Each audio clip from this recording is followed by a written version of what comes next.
So I think the sort of direction.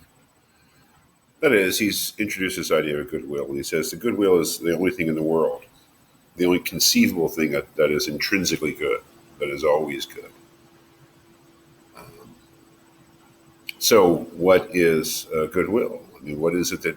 How do we know when a will is good? I mean, what characterizes the goodwill? And we get an answer, and that's duty. You look at the second part of the reading. He says we have then to develop the notion of a goodwill, which deserves to be highly esteemed for itself and is good without a view to anything further.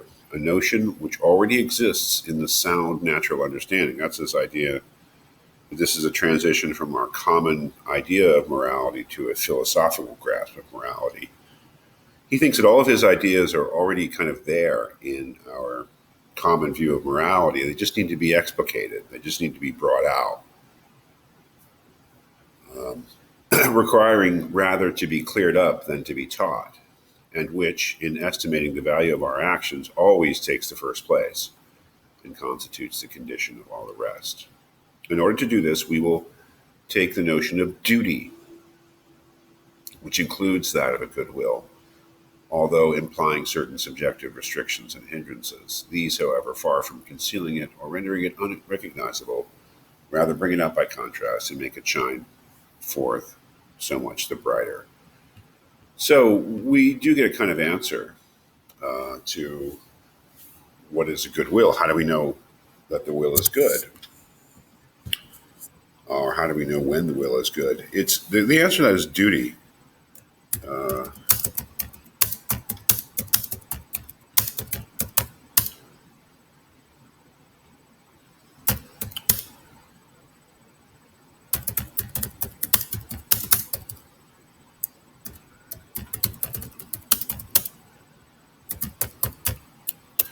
so a good will is a will that is prompted by a recognition of duty, or you might say that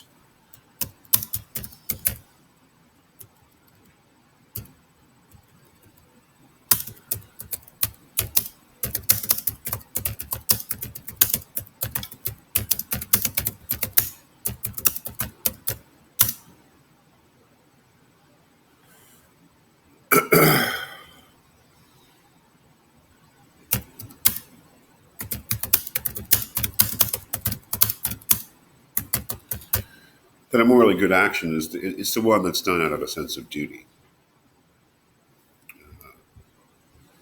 So if we continue reading, he says, I omit here. So sort of saying, what does he mean? Right? Why is he saying this? I omit here all actions which are already recognized as inconsistent with duty, although they may be useful for this or that purpose.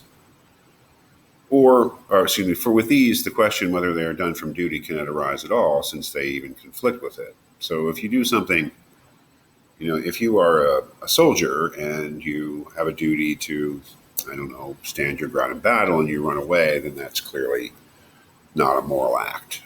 Or if you have a duty, if you're in charge with taking care of a child and you just sort of let the child wander off, that's obviously not in accord with your duty. So those would be bad acts. He says, I also set aside, I'm right here, I also set aside those actions which really conform to duty, but to which men have no direct inclination, performing them because they are impelled thereto by some other inclination. For in this case, we can readily distinguish whether the action which agrees with duty is done from duty or from a selfish view. It is much harder to make this distinction when the action accords with duty and the subject has, besides, a direct inclination to do it. So here he's talking about motivation. And if we're trying to figure out whether something is done from duty, it can be hard. Because some things which are, I guess, good things to do, we do because we have a natural inclination to them, And so it's hard to tell whether we do them from duty or just because of the natural inclination. So he says, for example, it is always a matter of duty that a dealer should not overcharge an inexperienced purchaser. Okay? And whenever there is much commerce, the prudent tradesman does not overcharge, but keeps a fixed price for everyone, so that a child buys of him as well as any other. Men are thus honestly served. But this is not enough to make us believe that the tradesman has so acted from duty and from principles of honesty. His own advantage required it. It is out of the question in this case to suppose that he might, besides, have a direct inclination in favor of the buyers, so that, as it were, from love, he should give no advantage to one over another. Accordingly, the action was done neither from duty nor from direct inclination, but merely with a selfish view. So he's talking about, being fair to everybody in commerce when you're selling things and not taking advantage of anyone. Is that an ethical act? Is that a moral act? Well, if moral acts if whether an act is moral depends upon, I can put that up somewhere.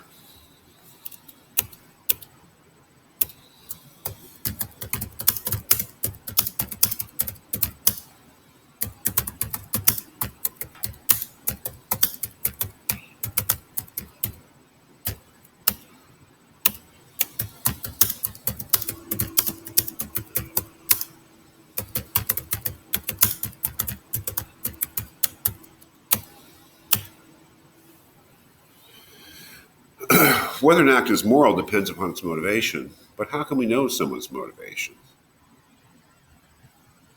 That store owner who charges the same to a 5-year-old child as he would to a 25-year-old adult, um, what's the motivation there? Is the motivation the duty to be fair to everyone, or is the motivation to do things in such a way that you develop a reputation for honesty and fairness and decency so that people will come to your store and buy from you? We don't know. How can you, how,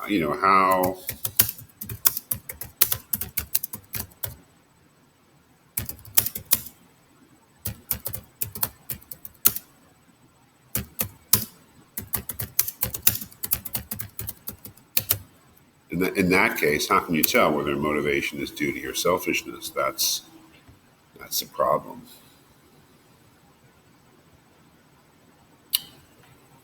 Uh, well, but he's just he's just sort of explicating different examples of duty here.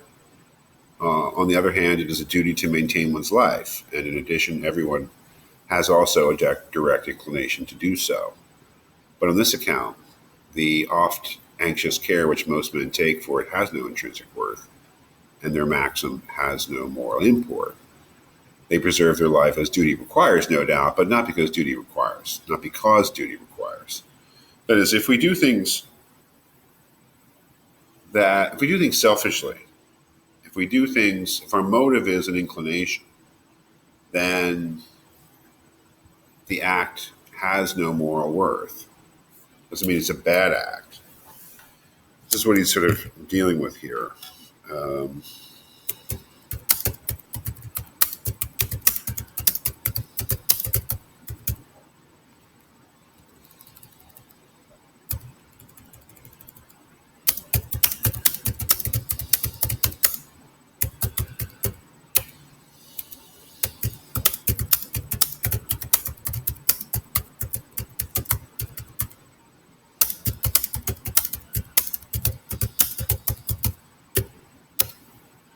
so the example here,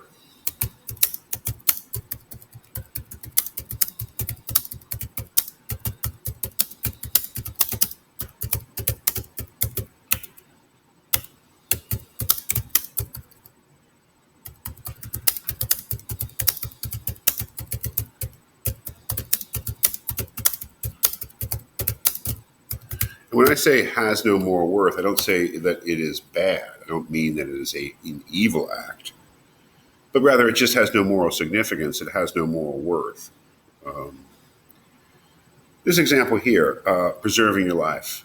Say that you are just miserable and you'd like to die. You take no joy from life whatsoever. But say that you have certain people who are depending upon you for their happiness, children or relatives, or say you own a business that people depend on for their jobs. And despite the fact that you take no pleasure from life, you go on living because you know that others depend upon you. That is, it's your duty. Then your self-preservation has moral worth.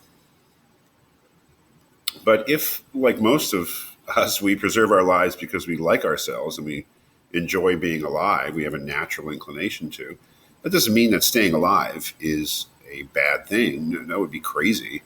It couldn't mean that. But it doesn't have any moral significance. And I think here that's interesting to say. No one of us who loves themselves and loves life and enjoys life would expect anybody to say, "Hey, good for you. You're really heroic for staying alive." It just wouldn't make any sense to us. But if we were one of the people, God forbid, for whom staying alive was a duty, uh, then it might make sense to praise that person. Right? It's sort of like his example of the shopkeeper. If you see a shopkeeper deal with a child and you realize that it's charging them fair prices when he very well could take advantage and charge them more, um, you wouldn't probably say, hey, good for you for treating that child fairly, because you knew that if a shopkeeper were to do that regularly, that they would go out of business because no one would trust them. But if you're in a situation where you realize that the person you were observing could cheat without any bad consequences for them, somebody, and refrain from doing so, let's just say they were, I don't know, one-off transaction, whatever else, then you might say, hey, good for you for being honest, because you could have been dishonest and gained materially from it, but you didn't. You stuck to your principles. And it's sort of that sort of thing. So he's looking. Well, what is he looking for? Well, that's something that we need to talk about further.